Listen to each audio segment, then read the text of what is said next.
name is Nathan Nguyen, and we'll be demonstrating our PBL project. With the help of Mr. McCall, we created a security camera using Python that takes a picture of a person when it detects their face, even if they're wearing a mask. The code works by combining an email algorithm with the facial detection algorithm, and when it detects a face, it sends an email which notifies a person that someone was detected. When the program detects a face, it takes a photo, and when it no longer detects a face, it sends an email containing the photos. Our program is based on the underlying principle of computer vision, and it's like our eyes and brains. So when the eye detects something, it sends that image to the brain, and then the brain uses that information to make a decision. And computer vision basically uses the camera as eyes, and it sends that information to the computer, which then processes it and then makes a decision.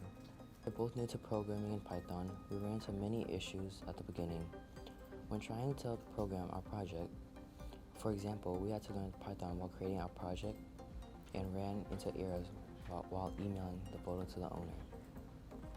Downloading the direction of the project, but with help of our teacher, we managed to complete our project. Though our project was designed to be a security system, the fundamental principle of our project was computer vision, which allows us to modify our project for many of our functions. And this versatility of computer vision, it teaches us a lot about computer science, and it also taught us a lot about design and how to build a program. And that's all for our project. Thank you for watching Harmony School of Advancement.